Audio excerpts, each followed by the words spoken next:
pour connaître l'opportunité de cette nomination, de ces nominations, il faut remonter à l'origine. Comment on en est arrivé là? Parce que moi, j'entends beaucoup de gens, et c'est ce qui est dommage. On a trop tôt oublié comment on en est arrivé là. Je me rappelle, dans ce studio, on avait fait le débat. On avait fait le débat du décret instituant les ministres conseillers. Et déjà, en ce moment-là, je disais que la décision de créer le poste de ministre conseiller, c'est d'abord l'origine là qu'il faut aller creuser. Et cette origine, c'est quoi?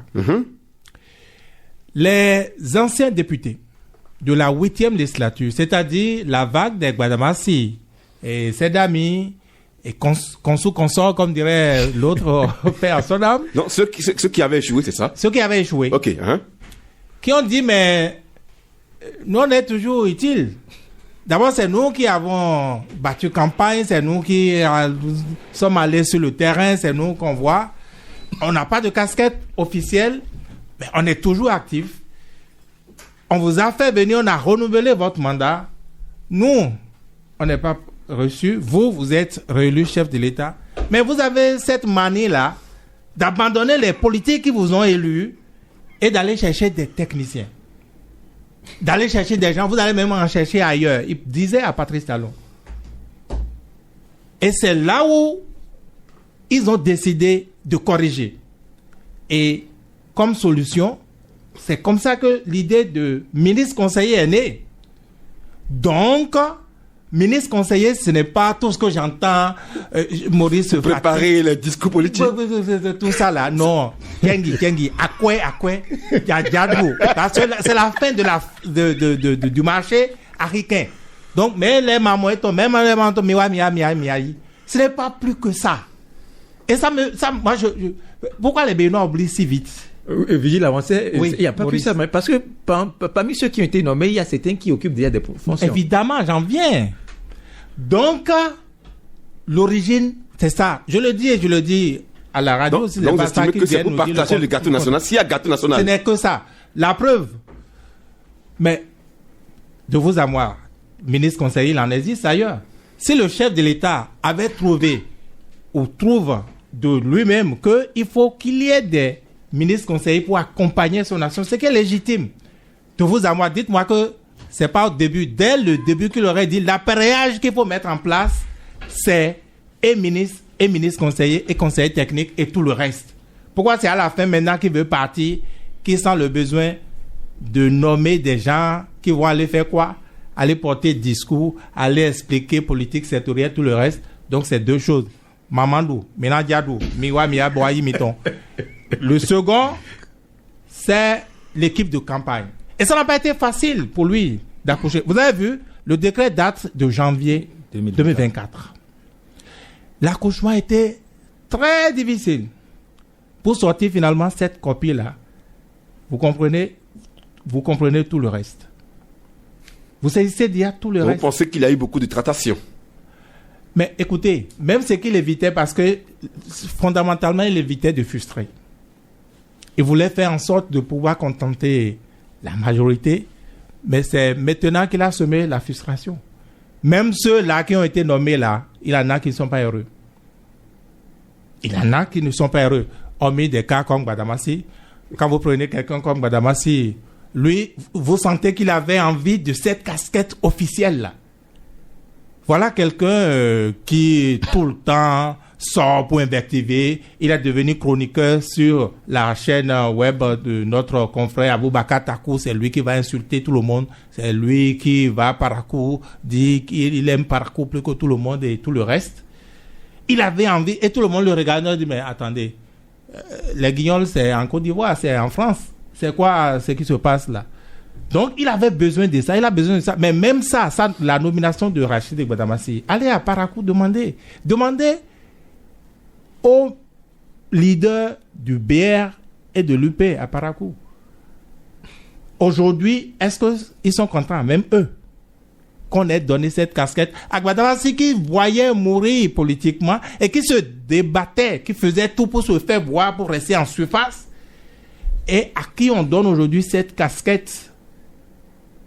Vous pensez que, par à coup, dans la concurrence politique qu'il y a au sein de la mouvance là-bas, que les éléments sont contents, sauf qu'ils ne vous le diront pas, évidemment. Voyez-vous? Donc, le reste, ceux-là, les gros frustrés là, qui sont-ils? Mais c'est tous ceux qui attendaient des nominations. N'oubliez pas que quand on a fait la nomination des conseillers ministres ou des ministres conseillers, en même temps, on a envoyé les autres. Regardez, les autres, pour la plupart, ils ont été envoyés où? Au Conseil économique et social. Djadjadou. D'accord? Donc, maintenant, et ceux qui restent, eux, ils se disent, ah bon, donc nous là, nous sommes des bégons, quoi. Nous, on n'hésite pas, malgré tout ce qu'on fait là. Non, c'est parce que nous, on ne s'est pas insulté comme Guadamassi. C'est parce que, ils se disent, moi, je suis plus méritant que tel dans mon milieu. Et ils se disent, bon, donc c'est fini à jamais pour moi sous ce régime. Et ça, c'est ceux qui peut-être hier ont été en surface et aujourd'hui veulent réapparaître officiellement, prendre l'argent.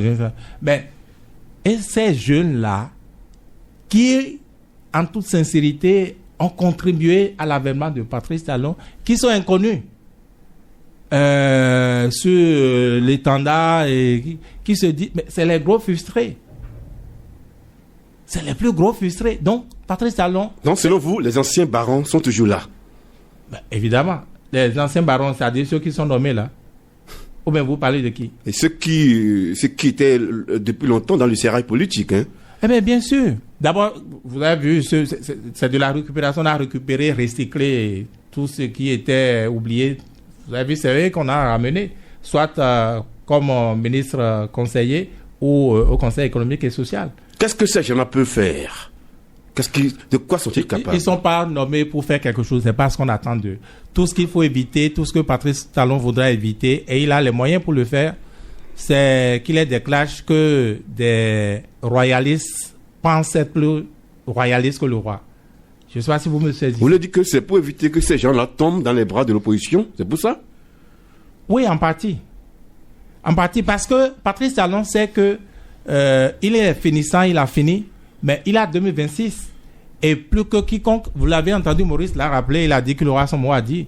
Avoir son mot à dire, c'est ceux qu'il a frustrés, c'est-à-dire ceux qu'il a utilisés, qu'il a abandonnés, qui ont eu le courage de lui dire pardon, leur état d'âme. Mais c'est eux qu'il faut essayer de contenter s'il veut renégocier 2026. C'est-à-dire, même si ce n'est pas lui-même, celui que lui, il voudra là, eh bien, il faudra une équipe pour travailler avec lui. Et justement, c'est une équipe de campagne. Est-ce que c'est la bonne équipe? Qu'est-ce que ça va donner sur le terrain? Merci à vous, Virgile Laroncet. Jacques Yedafou a fait son entrée dans le studio Prassed et Thomas Boyer il y a juste 10 minutes. Bonjour à vous, Jacques. Oui, bonjour, Wilfried. Et ce matin, je rends grâce. Vous avez écouté notre confrère Virgile Laroncet dans son analyse des nominations faites des ministres conseillers. Hein. Vous avez entendu, il dit que c'est dans le souci de contribuer au partage du gâteau national en d'autres mots. Hein. C'est pour cela que ces personnes sont nommées. Vous, quelle est votre réaction? Tout est relatif. C'est relatif. Et quel est votre avis? Je dis tout est relatif. Parce qu'il y a tellement de polémiques qui entourent ces nominations depuis quelques jours. Hein. Qu'est-ce qu'il y a au Bénin qui ne provoque pas de polémique? Ce n'est pas nouveau. Donc, vous savez, on est dans un contexte politique d'abord. On est dans un contexte politique qui indique, comme on le dit, nous sommes en fin de règne. Mm-hmm. Nous sommes pratiquement... C'est bientôt 2026. Nous sommes à moins de 2 ans. Il lui reste 1 an, 5 mois. Exactement.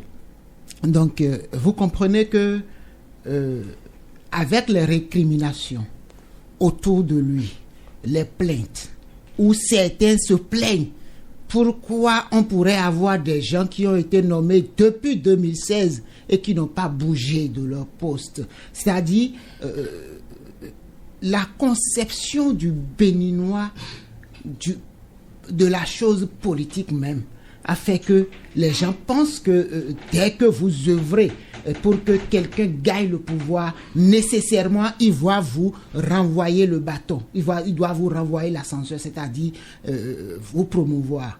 Ce qui fait que beaucoup attendent des nominations. Beaucoup attendent que, puisque tel a déjà fait 2 ans, il faut qu'il puisse quitter pour que moi aussi je puisse...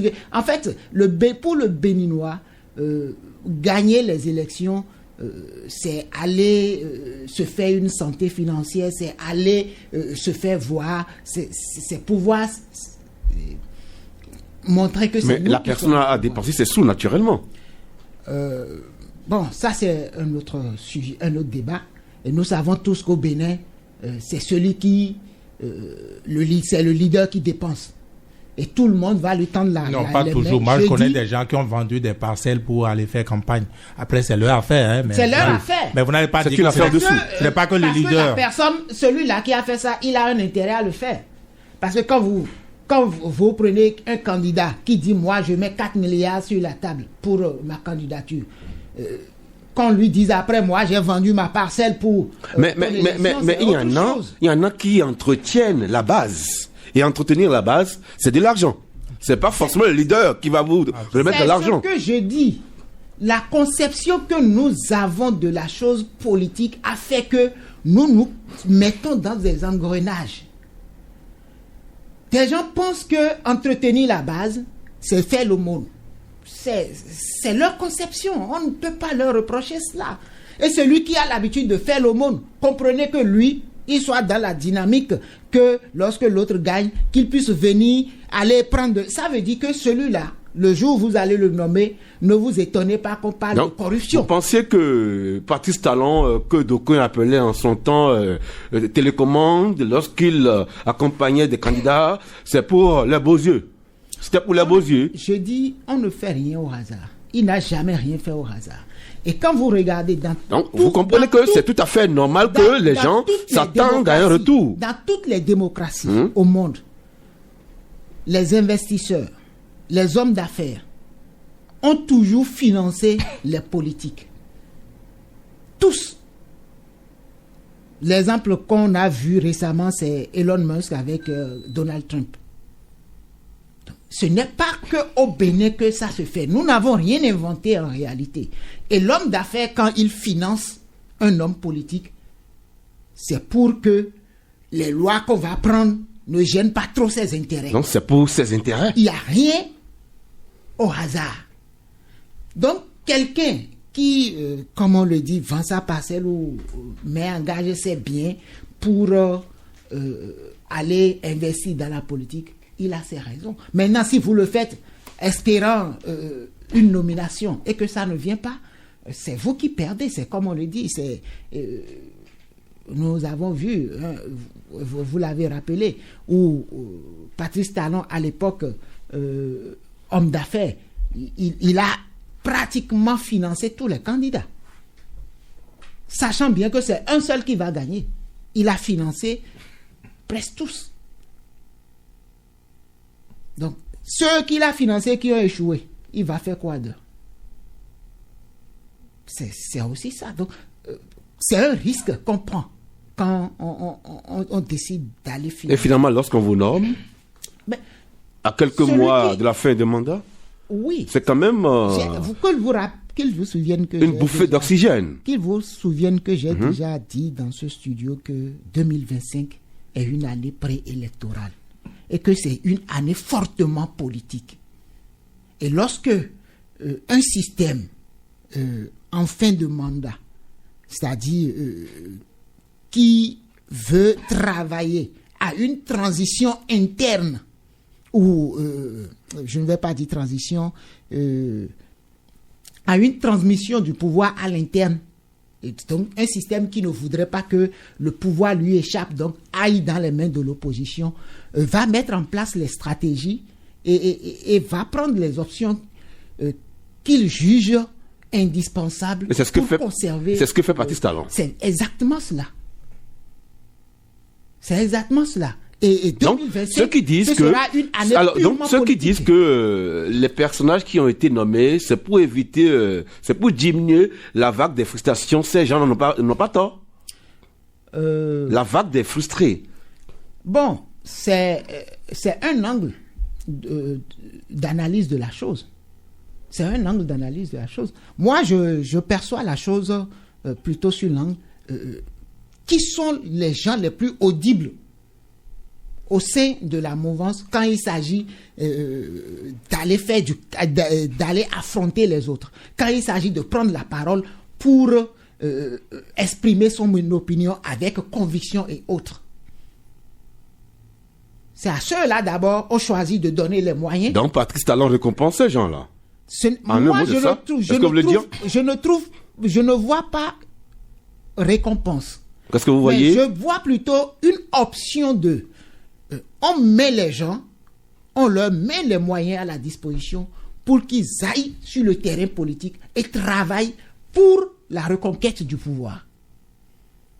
Contrairement à ceux qui pensent que on leur les récompense, moi je trouve que c'est une option pour reconquérir l'électorat.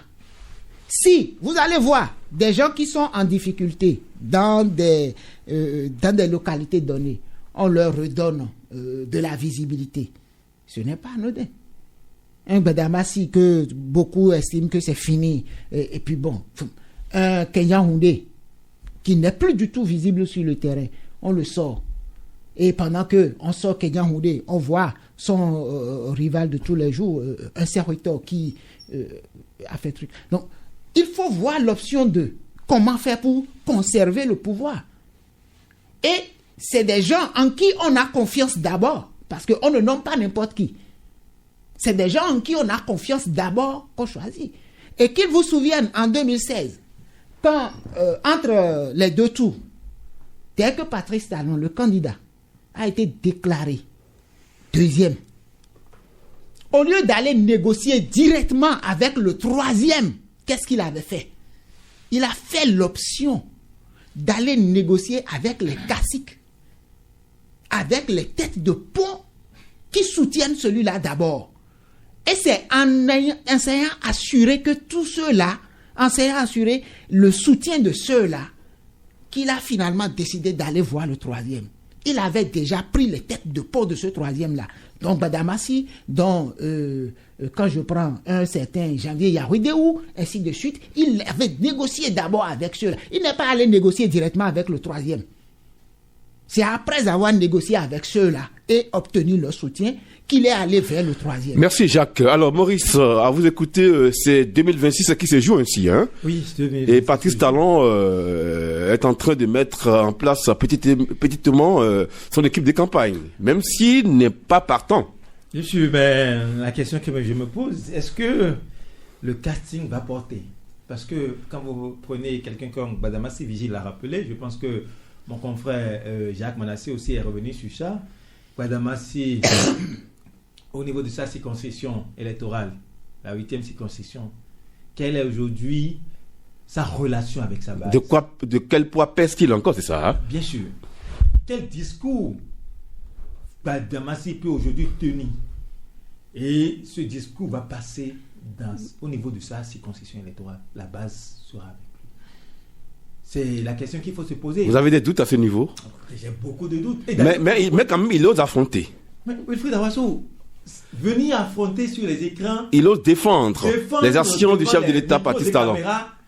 C'est pas la même chose que conquérir l'électorat ou conquérir ceux qui sont dans votre circonscription électorale. C'est deux choses différentes. C'est pas la même chose. Venir montrer ses muscles dans un studio ou sur une chaîne de télévision n'est pas la même chose, Wilfried Awasso.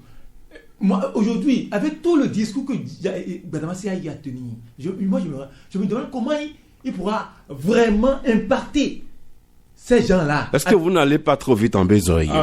Puisque c'est à l'œuvre qu'on reconnaît l'artisan. Hein? En tout cas, quand on regarde ces discours récents, moi je doute fort que ce que peut-être le président veut Badamassi arrive à lui donner ça.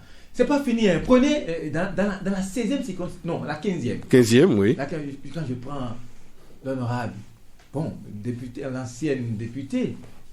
Fagla, c'est d'Ami. C'est d'Ami Mélégan Fagla. Il faut d'abord interroger les Cotonois, interroger ceux qui sont à Papa, aborder un peu ces sujets-là. Certains Cotonois, c'est tellement. Hein? Je suis d'accord, c'est ok. Certain. Parce que quoi?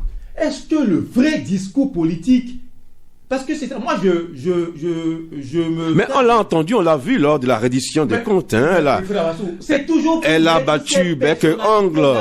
Elle s'est battue bec et ongle. Mais est-ce que vous avez écouté un peu ces séances de reddition de comptes?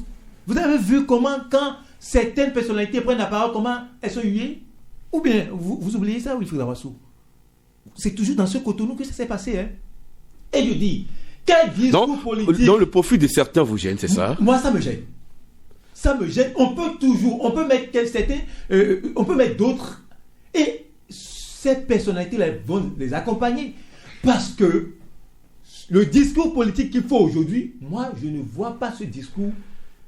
Je ne vois pas certaines personnalités qui ont été nommées tenir le vrai discours. Parce qu'ils ont un problème avec leur base. Interrogez les gens pour voir la nomination de tel. Comment vous l'appréciez? Moi, c'est comme l'a dit les confrères. C'est vrai, on veut donner une certaine visibilité à certaines personnalités qui ont perdu totalement la confiance de leur base. Parce que ceux qui ont été positionnés pour la plupart ont participé à l'élection législative, la dernière, celle de 2023. Mais ils n'ont pas pu. L'UP, le renouveau, a eu combien de députés dans la question électorale? C'est le seul. C'est celui qui est tête de liste qui a été élu. Ne l'oubliez pas. Et c'est Delonis Kawevi.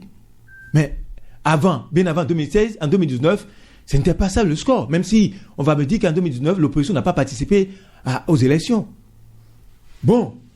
Et Badamassi, on a vu ce qu'il a fait comme score dans la 8e. Un Jacques Ayadi qui est président du parti, qui était directeur des transports aériens. Des transports, très bien, des transports, qui devient ministre conseiller. Est-ce que quelque part, est-ce que ça c'est une promotion? Je vais vous dire, on le met dans le rôle du chef de parti qu'il est. N'oubliez pas, Jacques Ayadi est le président du parti politique Mouel Béné, un parti qui soutient les actions du président de la République. Son rôle ou son poste de directeur général ne lui donne pas certains pouvoirs politiques pour aller sur le terrain. Aujourd'hui, il est ministre conseiller. Et la mission assignée au ministre conseiller, c'est de proposer des discours politiques et c'est d'aller au contact des électeurs, des citoyens. Donc, vous pensez que lui peut réussir? Oui, pourquoi pas? Là, on l'a placé? Moi, là où il est, d'abord, au niveau du transport et du cadre de vie, vous voyez, c'est un poste qui lui colle bien. Et aussi, Jacques Ayadi. On parle d'infrastructure, de gouvernance locale et de cadre de vie. Voilà. Donc, vous voyez un peu, moi, je trouve que le profil de Jacques et le discours peut cadrer un peu avec là où on l'a mis. Ok. Alors, Virgile Aroncet, nous sommes en train de voir le profil des personnes nommées. Il est vrai que tout le monde le dit, Patrice Talon se prépare par rapport à 2026 et c'est de bonne guerre, hein. C'est de bonne guerre. Bien sûr. Ah oui, il a dit qu'il sera très actif. Alors, le profil de certains, quand on prend Jacques Ayadi ou quand on prend Rachidi Badamassi, par rapport au poste occupé? Non, je ne pense pas que ce soit la même chose. Jacques Ayadi est à sa place. Tout ce qu'il a de plus aujourd'hui, comme le disait Maurice, c'est la légitimité de cette proximité désormais avec le chef de l'État. C'est-à-dire, il est l'envoyé spécial. Il a comme une onction officielle, n'est-ce pas, pour aller sur le terrain, intervenir, parler au nom du chef de l'État. Non, au niveau de Jacques Ayadi, il n'y a pas de problème. Non, il n'a pas de problème. Quand vous prenez son profil professionnel, le poste qu'il occupait avant cela, d'ailleurs, il cumule les deux. Donc, il n'a aucun souci. Mais le porte-parole du gouvernement a dit que c'est pas évident qu'il puisse cumuler pendant longtemps les deux postes. Comment? Le porte-parole a dit que c'est pas évident qu'il puisse cumuler pendant longtemps les deux postes. Alors là, ce serait une manière gentille de le remercier parce qu'en tant que ministre conseiller, je sais pas, ça ne veut pas dire grand-chose. Pour parler vrai, ça ne veut pas dire grand-chose. Et en tant que... S'il ne cumulait pas les deux postes, c'est ça? Non, et on doit le décharger. Puisque s'il faut le décharger, il faut alors le décharger de son poste de directeur des transports terrestres. Bien sûr, pour qu'il reste juste là. Donc c'est une manière gentille de le frustrer. Voyez-vous, de mon point de vue. Et ça n'aura aucun sens. Non, c'est pas, dans ce cas, ça va être pas une promotion, c'est ça? Non, ce serait pas une promotion, mais il a dit, c'est pas encore fait. C'est le porte-parole qui a dit, c'est le chef de l'État qui a posé son acte. Donc, lui, il a porté sa parole telle qu'il pense les choses. Voyez-vous. Et donc, quant à un certain Gbadamassi, le personnage, en tant que tel, à ce poste on dit souvent défense, mais c'est défense intérieure. A priori, moi, je ne vois pas vraiment ce qu'il pourrait conseiller. Honnêtement, je ne vois pas. On me dit qu'il a été président de la commission. Bon, et après à la défense. Ça fait de lui quoi? Spécialiste de quoi? Bon. Un master en défense. Ah non, mais écoutez, moi-même j'ai des masters. Donc, ça veut rien dire. Ça veut rien dire. Non, parlons-nous honnêtement. La seule chose, de mon point de vue, Gbadamassi, selon l'option politique que Patrice Talon ferait, Gbadamassi ferait un bon ministre de l'Intérieur. C'est-à-dire, s'il veut tenir dur les Béninois, Gbadamassi ferait un bon ministre de l'Intérieur. Voyez-vous? Mais conseiller... à la défense? Oui, honnêtement, je ne vois pas. C'est pas la même chose. Je ne sais pas si vous voyez la nuance. C'est comme si, à l'époque, ou même aujourd'hui, si Patrice Talon faisait un remaniement ministériel, encore qu'on n'a pas abordé cette question. Est-ce qu'après avoir fait ça, il va faire un remaniement ministériel? S'il va faire un remaniement ministériel, selon l'option qu'il aura faite, je vois des conseillers ministres, bientôt ministres, on va juste barrer conseillers, et ils deviendront directement des ministres. Des ministres avec portefeuille. De mon point de vue, sur la liste. C'est le cas, par exemple, d'un certain Gbadamassi. Si Patrice Talon fait l'option de dire, bon, je vais serrer les choses, je vais serrer les Béninois, vous ne le trouvez pas bien dans ce rôle-là? Vous ne le trouvez pas, Gbadamassi, dans ce rôle? C'est comme un certain Toboula. Même s'il le ramenait aujourd'hui, on va dire, ah, voilà l'option qu'il veut faire, c'est tenir les Béninois d'une main de fer. Voilà, donc ça. Et Gbadamassi serait très bien pour le job. Gbadamassi, lui, il cherchait juste une casquette officielle. Et il l'a obtenu. Donc, je ne sais pas s'il est déjà allé célébrer ça à Parakou. Ben, il va. Non, les gens ne célèbrent plus les nominations. Écoutez, chacun a sa manière de célébrer. Mais je vous ai dit, vous fatiguez. Je vous vois vous fatiguer. Mais celui qui a posé son acte, lui, il veut juste donner à manger aux gens. Et pouvoir être sûr qu'ils ne vont pas être frustrés, qu'ils vont être avec lui dans le prochain combat, celui de 2026. Ce n'est pas plus que ça. Tout le reste, vous me fatiguez à me demander est-ce que quelqu'un le profile, est-ce que ceci, cela. Non, là n'est pas le problème. Si vous parlez de ça, bon, une certaine Claudine Prudencio, c'est pas conseiller à la santé. À la santé. Quoi comme profil là, je m'adresse à Jacques Manassé. Elle a aussi le master en santé, sûrement. Voyez-vous? Donc, il ne faut pas vous fatiguer vos méninges, chercher. Là. Ce n'est pas plus que ça, c'est remerciement politique et équipe de campagne. Et même ça ne le sort pas d'affaire. Et lui-même, il sait. Patrice Talon, lui-même, il sait. Merci. Jacques, oui, vous voulez réagir avant qu'on ne passe à un autre sujet? Non, je ne vais pas réagir par rapport à certaines choses, mais je voudrais attirer notre attention ou insister sur le fait que, en matière de stratégie, seul celui qui fait ses options sait pourquoi il fait ses options. Donc le chef de l'État est le seul à répondre de ce qu'il fait. C'est lui qui a mis en place sa stratégie.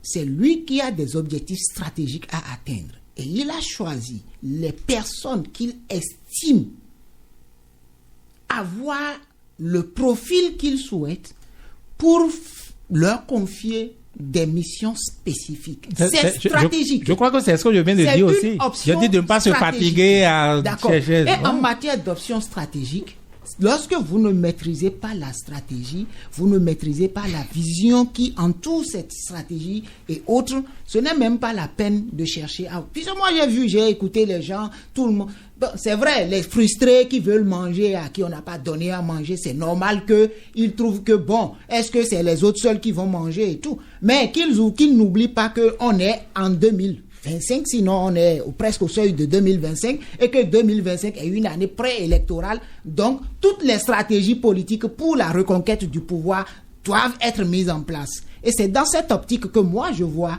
tout ce qui se fait actuellement. Que ce soit les nominations de ministres conseillers, encore qu'il avait eu à nommer quelques 2 ministres conseillers entre-temps. Et à Djadi, à Chegoun, il fut ministre conseiller avant d'être promu ministre à plein et trucs là, ainsi de suite. Donc, il est le seul. L'actuel ministre des Affaires étrangères. Bien sûr, il fut ministre conseiller. C'est pas la même chose. Le décret qui nomme ceux-ci date de janvier 2024. Je ne refuse pas. J'ai dit l'option de ministre conseiller, ce n'est pas nouveau sous Patrice Talon. Il avait déjà commencé avant de vouloir lui donner un cadre réglementaire. Il a déjà commencé. Donc, c'est lui seul qui sait, comme on le dit, qui a mis en place sa stratégie dans une optique bien donnée. Donc, vous estimez que les polémiques doivent ceci, c'est ça? Lorsqu'on ne rentre pas dans le secret des choses, il vaut mieux observer et voir les gens veulent aller où. Mais il revient quand même aux citoyens. Il est vrai que le chef de l'État, il a le pouvoir discrétionnaire. C'est lui qui nomme qui il veut. Mais le citoyen est quand même libre aussi d'apprécier. Il est libre d'apprécier, mais il peut faire quoi? Il va juste commenter, critiquer, et puis ça s'arrête là. Il ne peut rien. À la limite, il va dire, désormais, je vais les sanctionner dans les urnes. Bon, c'est fini, ça s'arrête là. Ils peuvent faire quoi? Mais moi, je ne comprends pas la position de Jacques Manassé. Ce qu'il dit là, c'est quoi? Il empêche les gens de commenter. Qui a dit qu'il peut faire quelque chose? C'est juste qu'on observe les choses. Moi, je vais vous donner un cas. C'est ce que je dis. Tout le monde va opiner, mais on ne peut rien. S'il vous plaît, je vais vous donner, disons, un aspect qui me choque moi personnellement. Eh bien, ces ministres conseillers là, j'ai dit c'est du Mamadou et personne ne pourra me démentir, je ne crois pas. Quand vous allez à l'origine de ça, vous êtes d'accord. D'accord? Mais, dans le même temps là, c'est avec le denier public, l'argent du contribuable, comme on dit, comme il est payé, mais l'argent du contribuable, là, entre autres, comment ça s'obtient? Regardez déjà ce que les gens disent. L'huile d'arachide est allée à tel prix. Les gens se cassent la tête pour savoir comment on va fêter. Moi, venez à Porto-Novo pour voir. Les motos, comme ça, se ramassent. Comme ça se ramassent. Vous avez pitié des gens. Et qui sont ceux qui sont à moto? Mais c'est les pauvres. Qui n'ont rien, qui sauf déjà du quotidien, n'est-ce pas? Et à qui on a raisonné encore les motos, soi-disant parce qu'ils n'ont pas emprunté par des couloirs. Allez, moi en venant tout à l'heure, j'ai vu à Voie 40 Carrefour Y, c'est pitoyable. Et nous sommes dans un pays qu'avons-nous fait, qu'est-ce que les Béninois ont fait pour mériter ça? Vous les voyez, les gens sont obligés de s'arrêter et suivre le fil un à un. Ceux qui n'arrivent pas à rester dans le fil, allez, ouf, on a raison, leur moto, les camions viennent prendre au fur et à mesure. Et c'est cet argent-là, c'est avec cet argent-là qu'on va payer des gens qui disent qu'ils se sont battus depuis, on ne leur a rien donné. Vous trouvez ça et on est tous dans le même pays. C'est ça que Jacques Manassé apprécie. Je crois que vous êtes en train de sortir mes propos de leur cadre. Parce que je n'ai jamais dit... Moi, je n'ai pas soutenu Vous dites qu'est-ce que les gens peuvent faire? Au moins, il faut les laisser en parler. Je n'ai pas soutenu l'option de Mamadou. Ça là, il faut que ce soit clair. J'ai dit, le chef de l'État est en fin de mission. Il est en train de mettre en place sa stratégie pour que le renouvellement puisse se faire au sein de son système. Que quelqu'un d'autre l'appelle Mamadou, c'est autre chose. Et cela ne veut pas dire que je soutiens ce qui se passe. On brime des citoyens. Qu'ils vous souviennent que j'ai dit ici qu'à Porto-Novo, ce qui se passe, c'est autre chose. Vouloir sortir, moi, mon propos de son cadre, moi, non. Ce que j'ai dit, c'est clair. S'il est dans une option de stratégie pour que son système, et c'est normal pour un système, nous l'avons vu avec beaucoup d'autres systèmes dans ce pays, où en fin de mandat, soit même à quelques mois de la fin du mandat, on a procédé à un remaniement ministériel. On a vu dans ce pays, on a eu plus de 300 ministres. Mais vous disiez que même si les citoyens aimaient, oui, j'ai dit, même s'ils émettent des critiques, ça ne va rien changer. J'ai dit le citoyen, quant aux options de celui qui est là, le citoyen ne peut que émettre des avis, ne peut que critiquer, commenter. Mais en dehors de ça, mais en temps normal, le chef qui écoute peut tenir compte de ça. Non, le chef qui écoute peut tenir compte de ça quand même, non? En temps normal. Mais est-ce que celui qui commente, il a l'information globale autour de l'acte qui est posé? Ce n'est pas par rapport à un angle. Moi, ce que je dis aujourd'hui, même dans ce studio, mon analyse, ça ne porte que sur un angle. Je n'ai pas l'information totale. Donc, je ne parle que par rapport à quelque chose que je perçois. Quelqu'un d'autre peut être à un niveau donné, perçoit autre chose. Si vous êtes journaliste, monsieur Mana, si vous êtes journaliste, vous allez aller chercher l'information au lieu de rester dire. Vous ne pouvez pas avoir l'intégralité de l'information parce qu'il y a ce qu'on appelle asymétrie de l'information. Il y a l'information qui est accessible à tout le monde et il y a l'information qu'on ne mettra jamais avec. J'ai compris. Oui. Maurice, allez-y. Oui, Wilfried Awassou, dans ce débat, il faut que nous retenions une chose, Wilfried Awassou. Dans ce gouvernement-là, où le président Patrice Talon a quand même dit que, et le porte-parole du gouvernement l'a répété à maintes reprises, qu'ils sont en train de faire de la rationalisation. Les ressources publiques, on ne les dépense plus n'importe comment. Aujourd'hui.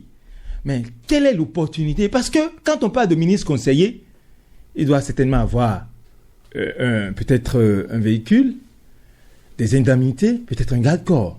Vous êtes d'accord avec moi? C'est pas peut-être. Il a alors, tout ça, oui. Tout ça appelle un budget. Tout ça demande un budget.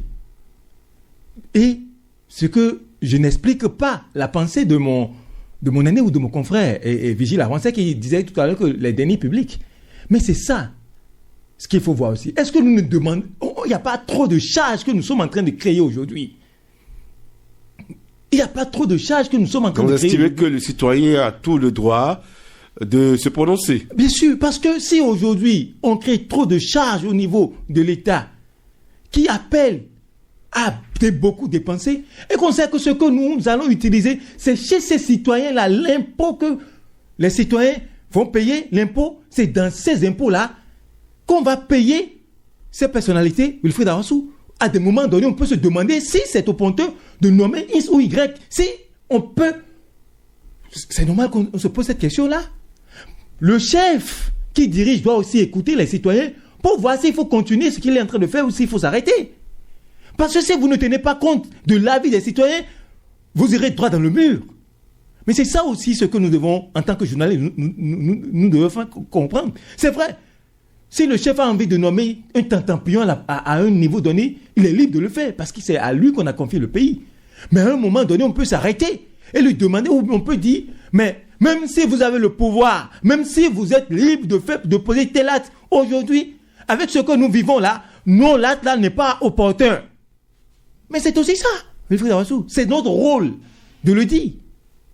C'est notre rôle. Nous n'allons pas nous taire sur tout. Parce que nous taire sur tout, c'est cautionner. On dit qu'il ne dit rien consent. Merci Virgile, avançons par ça. Un autre sujet, oui. Avant de passer à un autre sujet.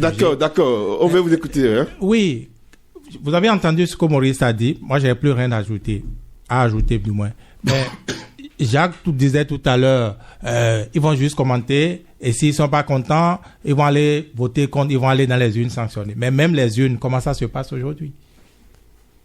Comment ça se passe aujourd'hui? Ils parlent comme si, oui, les élections sont équitables, transparentes, tout le reste, et ça se joue là-bas. Vous savez, je ne sais pas si... mais le journaliste, son rôle, c'est pas n'importe qui peut être à sa position-là.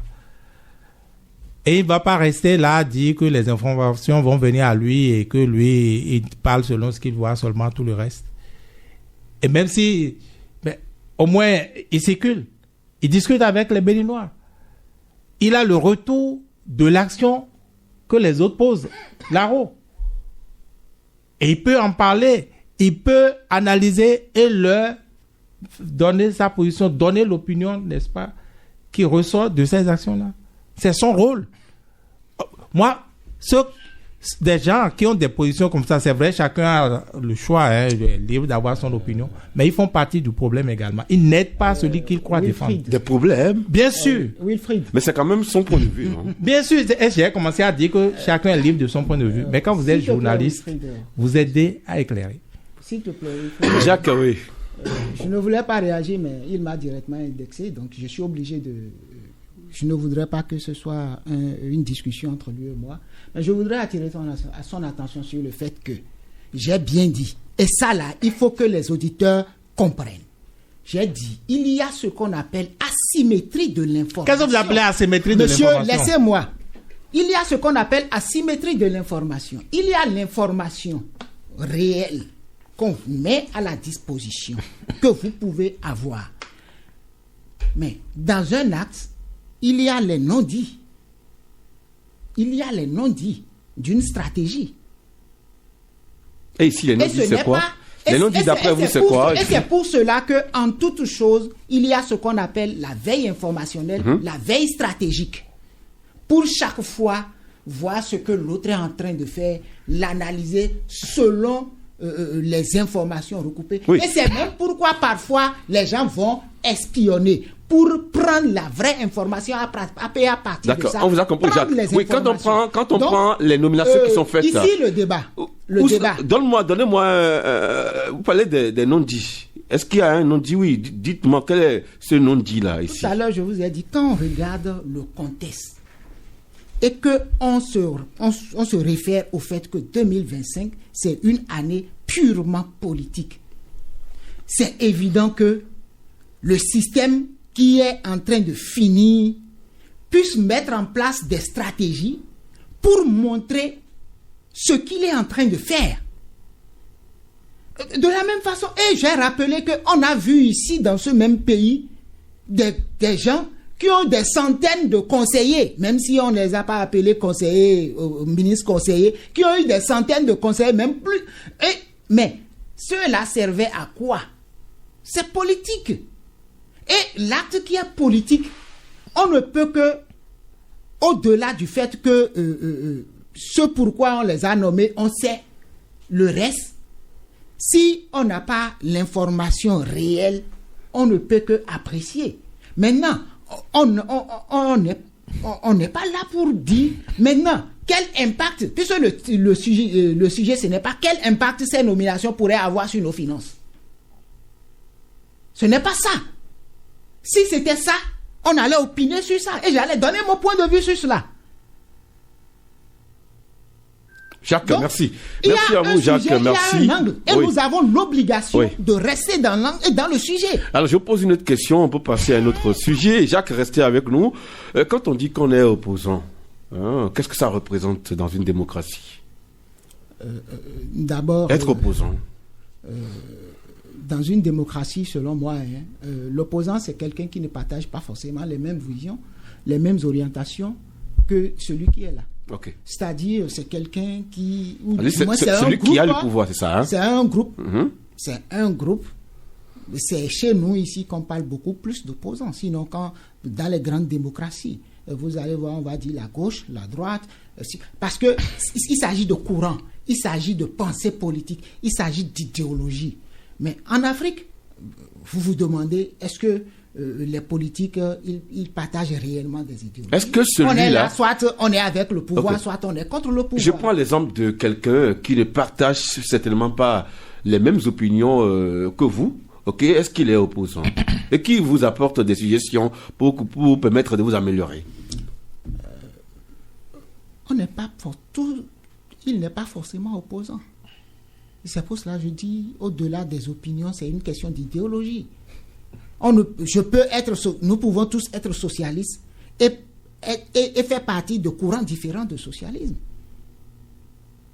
Nous pouvons tous être peut-être libéraux et être membres de différents courants de ces opinions. D'accord. Maurice Guédenon, la question de l'opposition, celui qui est opposant aujourd'hui, est-ce que vous avez le sentiment que nos partis de l'opposition jouent leur rôle? Wilfried Awassou, c'est parce que nous avons une conception de l'opposition que nous voyons aujourd'hui que peut-être les partis ne jouent pas, les partis de l'opposition ne jouent pas leur rôle. On a ce sentiment, peut-être? Oui. Parce que vous savez, chez nous, quand on parle de l'opposition, tout de suite, c'est des gens qui doivent jeter tout ce qui vient de celui qui gouverne. C'est ceux qui sont contre tout. Même si ce qu'on vous propose va dans l'intérêt du grand nombre, parce qu'on vous accoler l'étiquette de l'opposant ou de l'opposition, vous devez refuser. Vous voyez? Et moi, je pense que l'opposition ne peut pas être l'opposition sur tout. Non. On peut s'opposer. On ne peut pas s'opposer à tout. À tout. On peut s'opposer à une réforme aujourd'hui et accepter une autre réforme demain quand on voit que la réforme proposée demain nous permet d'avancer ou fait le bien du grand nombre. En dehors de ça, on peut puiser de ce que propose le vis-à-vis, qui peut-être ne partage pas totalement votre vision. On peut puiser de ce qu'il propose pour améliorer ce que soi-même on a proposé. C'est cette perception que nous n'avions pas, surtout en Afrique. Et on parle d'opposition, et même cette opposition radicale. Et là, quand on vient là, c'est du... Restons dans le concret. Nos partis de l'opposition jouent-ils leur rôle? Parce que le journaliste, c'est aussi le concret. Nos partis de l'opposition jouent aujourd'hui leur rôle. Il faut d'abord il y a quelques... Ou le week-end dernier, j'ai évoqué le cas de l'Assemblée nationale, du budget national, où les députés de l'opposition n'ont pas voté le budget en évoquant des raisons. Et je retourne encore un an en arrière pour dire qu'en 2023, dans l'opposition, ou quand je prends le parti Les Démocrates, le deuxième vice-président de l'Assemblée nationale, le député Basile Arrossi, avait voté le budget. Il a donné ses raisons.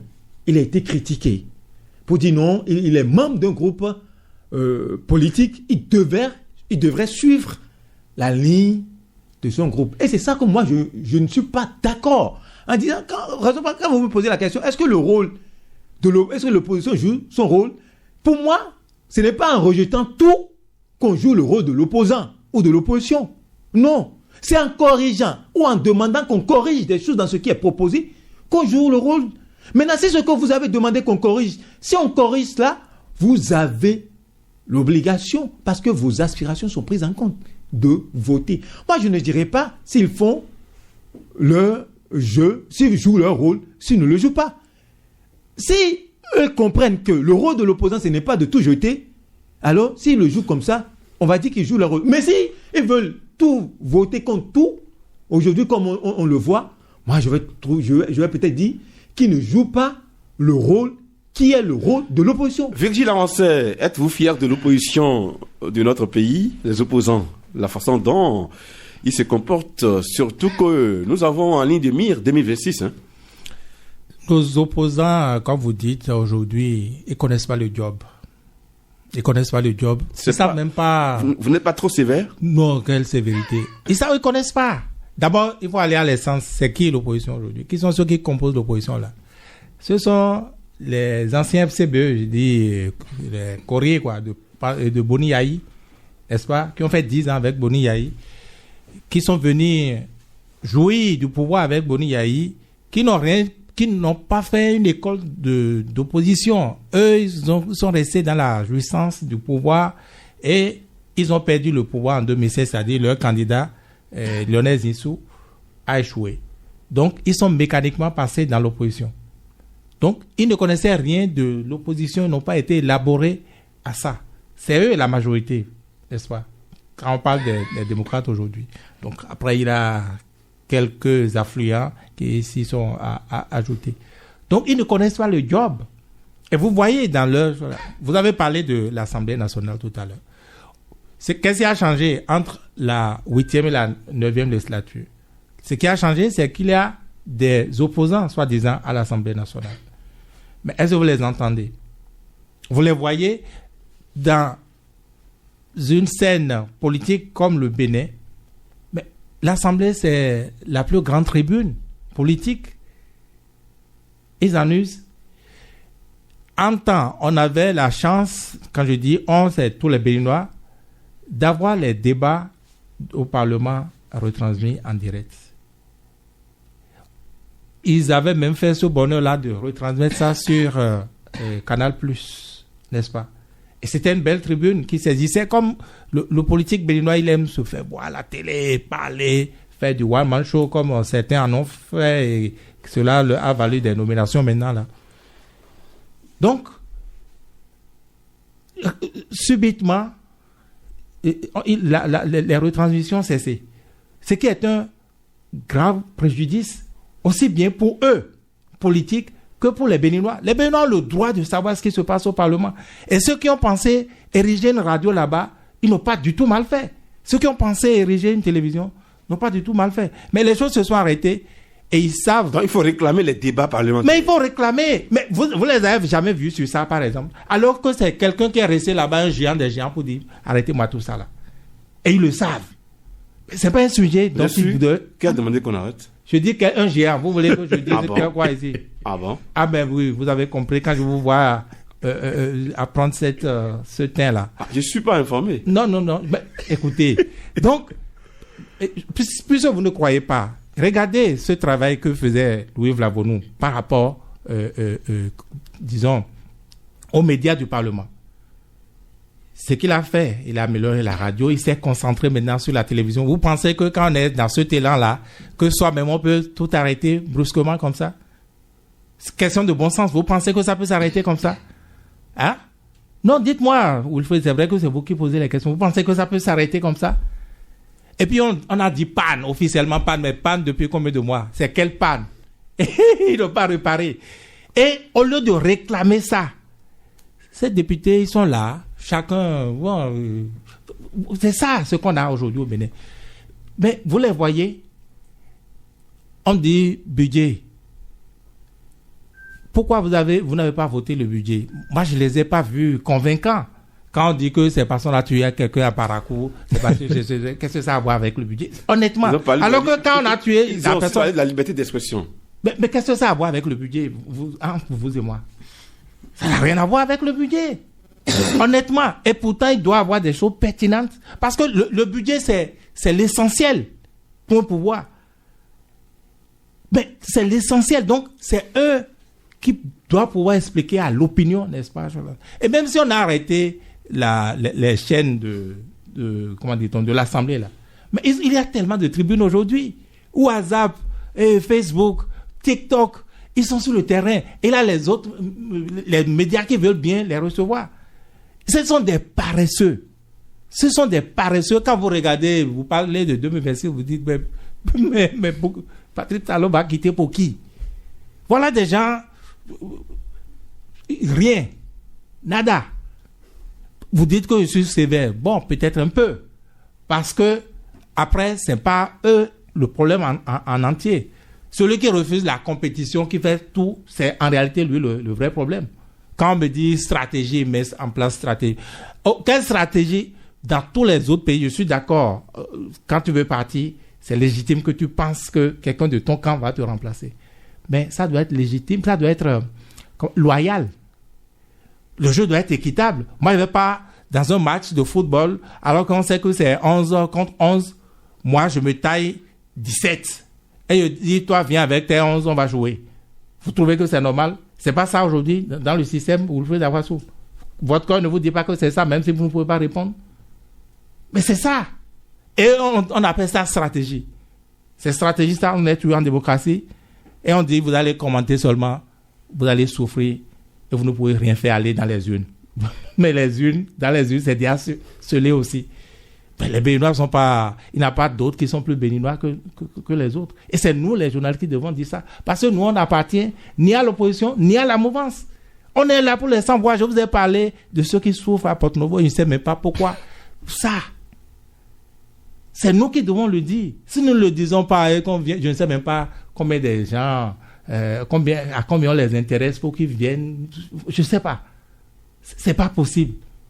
Donc le rôle du journaliste, c'est d'éveiller les consciences. Ah bien sûr, vous pouvez le dire, on va vous taxer d'opposants, oui, c'est pas grave. Parce que c'est également ça. Et c'est une tendance dans le pays, on veut que tout le monde accompagne le pouvoir. Et c'est ça, vous avez entendu, hein. On veut que tout le monde accompagne. D'ailleurs, non. Notre rôle, n'ayez pas peur, n'ayez pas comme une pudeur. Parce que ça également vous met ça. on se dit, mais qui veut taxer d'opposants? C'est ça là que j'ai fait pour être opposant. Moi, je n'ai aucun contrat avec les opposants. Je m'en fous. Et puis, les politiques, qu'est-ce que vous allez en faire? Donc, les mêmes politiques là, les opposants là, ils viennent, vous feront subir les mêmes choses que ceux qui font. Le citoyen qui critique, qui émet des réserves, qui émet des observations, on ne peut pas forcément le taxer d'opposant. Pas du tout. Pas du tout. Et il ne faut pas que ces citoyens-là aient peur qu'on les taxe d'opposants. Si eux, ils pensent que la définition d'opposant, c'est ça. Et ce que je dis, c'est pour les citoyens, c'est pour les journalistes, c'est pour tout ce qui est critique. Au contraire, quand vous émettez des critiques, quand les gens sont de bonne foi, c'est pour saisir ce qu'il y a de bon dans les critiques et corriger. C'est tout. Ça aurait dû me mettre un service payé. Donc pour vous, les critiques sont une opportunité. Eh bien, bien sûr. Je vais vous dire, Wilfred Akwasu, si on vous critique, vous, Wilfred Akwasu, c'est deux choses. Soit la personne vous a critiqué juste, et vous prenez ce qu'il vous a dit, vous corrigez, vous êtes bon. Ou alors, il vous a critiqué alors que c'est des malveillances qu'il a répandues sur vous. Vous démontrez que c'est une malveillance et dans tous les cas, regardez ces deux cas, c'est vous qui en grandissez. Vrai ou faux? C'est vous qui en grandissez. Donc les critiques n'ont jamais tué quelqu'un. Au contraire, ce que nous faisons, c'est nous qui accompagnons véritablement le pouvoir. C'est nous qui lui disons ce qu'il doit dire. Ce n'est pas ce que j'entends là. C'est pas ça. Ce n'est pas du tout ça. Donc après, toutes les opinions sont libres. On peut émettre l'opinion qu'on veut, mais ce n'est pas en racontant n'importe quoi. Parce que ça également, on a cette illusion-là. On pense que c'est parce qu'on débite beaucoup de bêtises que les gens, en écoutant la bêtise, vont finir par l'admettre, vont finir par manger, être rassasiés de cela et être bêtes aussi. Jacques Manassé, votre avis, votre opinion sur ce que vous avez entendu, parce que vous retrouvez dans ce que les confrères ont dit, parce que vous avez commencé par nous définir le concept d'opposition. Hein. Oui, ils l'ont dit, ils l'ont si bien dit. Donc l'opposant, c'est pas forcément celui qui critique sévèrement. Hein. Bon, moi je ne suis pas littéraire. Le sens que les gens donnent à opposant, c'est pour cela que j'ai commencé par dire, ailleurs dans la grande démocratie, on parle de telle tendance, on parle de gauche, de droite, ainsi de suite. Ce que j'ai retenu, ce que je retiens de la politique au Bénin, c'est que je ne suis pas du système, ou du moins j'ai perdu les élections. Tout ce que celui qui est venu prendre ma place fait est mauvais. Et comme l'a si bien dit Vigile, c'est des gens qui ne savent pas pourquoi ils sont là, qui ne maîtrisent pas leur rôle. On a dit, et je crois, et Maurice l'a dit ici il y a quelque temps, l'opposant c'est celui qui fait des contre-propositions. Nous avons vu, et Vigile l'a rappelé, l'Assemblée, c'est une tribune, c'est le haut lieu de la politique. Ceux qui sont là et qui se réclament de l'opposition, ils font quoi de cela? Ils ont proposé déjà combien de lois? Et je l'ai demandé ici la fois dernière. Pour telle chose où on est en train de nous distraire, on pouvait juste proposer des lois. Il y a un projet de loi qui est proposé actuellement par un député de l'opposition, hein, concernant l'embauche, la loi sur l'embauche. C'est pour améliorer quand même les conditions de vie et de travail des employés béninois. Depuis 2013, 23, pardon, c'est ça la seule. J'ai rappelé ici la dernière fois, la meilleure façon de contrôler ou de s'assurer que la liste électorale, on tient compte de toutes les aspirations, c'est de proposer une loi pour corriger. Ce qui est important, on laisse. Peut-être qu'ils se disent qu'ils ne seront pas écoutés. Ils ne seront pas. Mais proposez et faites la communication autour. Nous saurons qu'ils ont proposé, les autres ont refusé. Qu'ils ont d'alternatives. Regardez en France, quand le Premier ministre qui est parti, il a proposé sa loi. Les autres ont dit on n'est pas d'accord. Ils ont fait une contre-proposition de loi des finances. Et finalement, quand... Non, il faut proposer et communiquer autour. Et montrer que nous aussi, nous avons des propositions. Donc, prendre les Béninois témoins. Et c'est sur cette base que les Béninois vont juger. Quand on est là juste pour distraire les gens, et après on commence par crier, moi je me dis, Bon, peut-être qu'on se dit, la plupart des Béninois ne sont pas instruits, il n'y a pas beaucoup d'intellectuels, ils sont beaucoup plus émotifs. Donc, si on joue sur leurs émotions, c'est sûr qu'ils vont nous écouter. Et bon, ils oublient que la jeunesse qu'on a là aujourd'hui est beaucoup instruite et est capable de réflexion, même si elle n'est pas totalement d'accord ou elle n'est pas d'accord avec ce qui se fait en face, en matière d'alternative, il n'y a rien. Ils vont faire quoi? C'est pas parce que j'ai perdu les élections que d'office je deviens opposant, ou du moins je dois m'opposer à tout. Qu'est-ce que je propose à côté de ce que l'autre a proposé? Quelles sont les alternatives que je propose? Et c'est en cela qu'à un moment donné, moi, j'ai beaucoup aimé les organisations de la société civile ou certaines qui faisaient des contre-propositions et tout. Bon, mais on ne les entend plus. Hein. Vous savez qu'on ne les entend plus aujourd'hui. Oui, je dis aujourd'hui, tout ça a cessé. Pourquoi? Et nous devons... Pourquoi? Je dis, nous devons... Non, vous devez répondre. Pourquoi? Mais c'est ce que je veux dire. On n'entend plus, certains. Non, hein. on ne les entend plus. C'est ce que j'ai dit. Nous devons regarder de près ce qui se passe au sein de ces organisations. Non, c'est la gouvernance à la tête de l'État. Nous faisons partie d'organisations où nous attendons que ce soit les autres qui financent toutes nos activités. Si moi, je sors mon argent, on va me dire pourquoi je organise telle activité. Lorsque on attend tous que ce soit un partenaire X ou un partenaire Y ou que ce soit une subvention qui me permette d'organiser mon activité, c'est normal que lorsque je dérange X ou Y et qu'on me coupe le financement, c'est normal que je commence pas à me plaindre. Oui, on a coupé le financement, mais nous-mêmes, membres de l'organisation, on fait quoi? On est dans un pays où, je l'ai toujours dit, où on est incapable de cotiser. Et je l'ai dit même pour l'UPMB dans ce pays. Combien sommes-nous à cotiser pour que l'UPMB fonctionne? On a vu dans d'autres pays, dès qu'on dit, les gens cotisent, mais nous, on n'est pas capable de cotiser pour faire fonctionner nos organisations. Si le leader a des convictions, il est clair qu'il ne va pas oublier cela. Hein. Mais d'abord, regardons comment nos organisations fonctionnent. Je l'ai dit, on a vu dans ce pays où les gens ils faisaient des propositions, oui, mais si est-ce que quelque part aussi, est-ce que la gouvernance permet de critiquer vertement? Wilfried Darasso, Maurice, sans couper ou sans arracher la parole à parce que ceux-là qui parlaient autrefois, on ne les entend plus. Wilfried Darasso, au Bénin, nous sommes beaucoup plus dans l'opposition de personnes. Je m'oppose à INS. On est beaucoup plus dans ça. C'est parce qu'ils ne connaissent pas le job. C'est ça. Nous sommes beaucoup plus dans l'opposition. On s'oppose à des individus. On s'oppose à des gens. Et non à une gouvernance ou et non à une proposition, à une réforme ou bien à quelque chose qui n'arrange pas le grand nombre. On ne s'oppose pas à ça. C'est comme l'a dit Vigile, ils ne connaissent pas le job. Je m'oppose à Patrice Talon. Je m'oppose à Yahi Boni. Vous voyez ceux qui sont aujourd'hui, Vigile l'a dit, ceux qui sont aujourd'hui dans la mouvance. Qu'est-ce qu'ils reprochaient quand ils étaient de l'autre côté? Je vais dire, ils étaient dans l'opposition et sous Yahi Boni. Mais qu'est-ce qu'ils reprochaient? Qu'est-ce que nous avons aujourd'hui? C'est pathétique comme classe politique au Bénin. Disons la vérité. Qu'est-ce que nous avons aujourd'hui, Wilfried Darasso? Mais qu'est-ce que nous reprochons? Les mêmes qui sont là aujourd'hui. Demain, prenez date avec moi. Si on leur donne aussi le pouvoir, vous allez voir, c'est la même chose. Les mêmes qui sont là aujourd'hui, peut-être seront dans l'opposition. Et alors, ça sera le même jeu. Raison pour laquelle j'ai dit le rôle de l'opposition ou le rôle du contre-pouvoir. Moi, je ne vais même pas parler de l'opposition, du contre-pouvoir.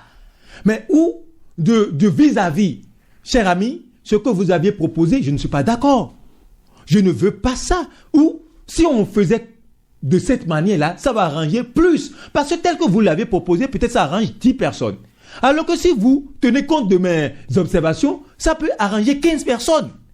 Qu'est-ce qu'on peut souhaiter maintenant pour nos partis de l'opposition? Que nous revoyons comment nous faisons l'opposition au Bénin. Vous avez parlé des organisations de la société civile. Jacques Manassi a répondu en disant quelle est la proximité de ces responsables ou des responsables de ces organisations aujourd'hui avec ceux qui nous gouvernent. Vous interrogez certains, ils vont vous dire non. Moi, à un moment donné, j'étais dans un combat. J'ai fini mon combat. Prenez le relais.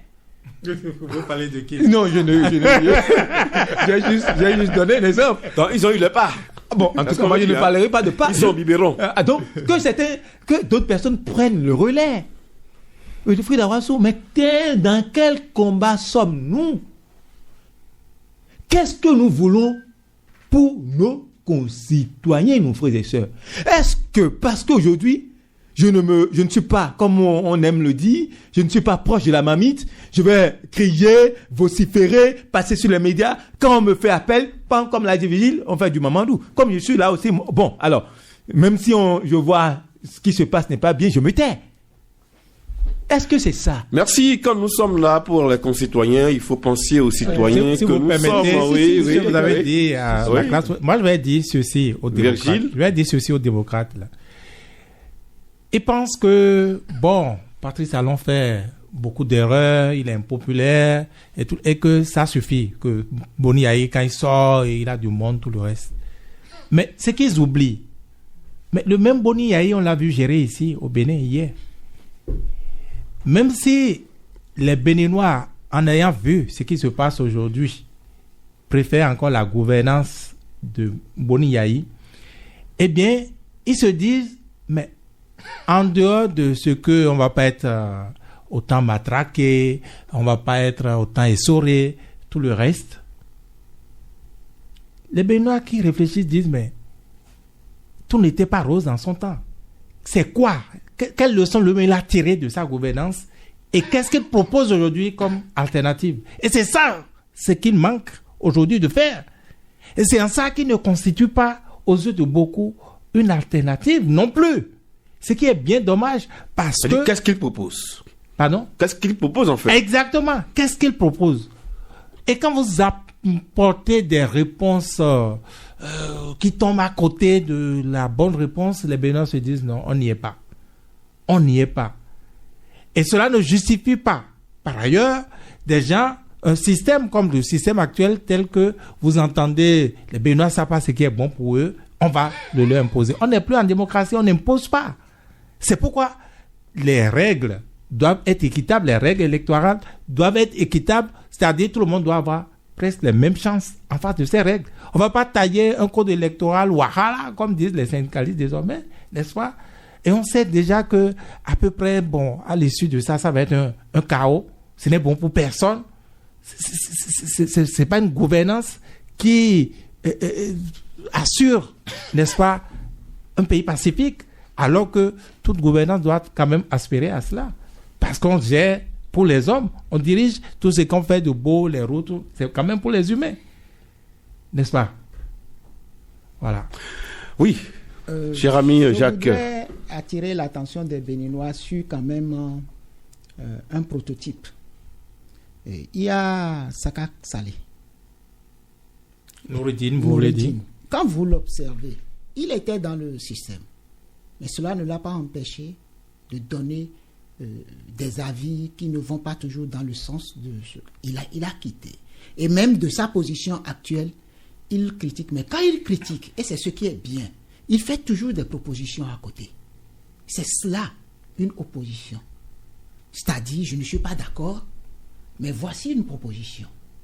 Vous êtes représenté à l'Assemblée nationale, vous critiquez le code, vous critiquez telle loi, vous critiquez telle loi. Proposez des contre-lois en vue de corriger ce qui est là. Au lieu de ne faire que bavarder, proposer des choses. L'opposition a aujourd'hui 28 députés. Donc, on peut avoir 28 propositions de code électoral. On peut avoir 28 propositions de temps. Donc, je crois que leur combat, nous, on n'est pas dans leur combat. Et ils savent pourquoi ils se réunissent là-bas et ils connaissent pourquoi ils sont là-bas. Et puis, quand on parle des organisations de la société civile, je vous ai dit, le financement pose problème. Et quand des organisations de la société civile sont très proches d'hommes politiques ou de telles organisations qui s'avaient finalement être proches de telles personnes, lorsque ce système-là se retrouve au pouvoir, ils n'ont plus la possibilité parce qu'on va dire, bon, oubliez-les, ils nous ont aidés déjà. Parce que quelqu'un, comme je l'ai dit, quelqu'un qui finance vos activités, quelqu'un qui vous donne de l'argent, il ne le fait pas au hasard. Il a toujours un objectif derrière. Il ne vous le dira jamais. Il va peut-être vous dire, je vous finance pour que vous parlez de démocratie et autres, mais derrière lui, il a son objectif qu'il ne vous dira jamais.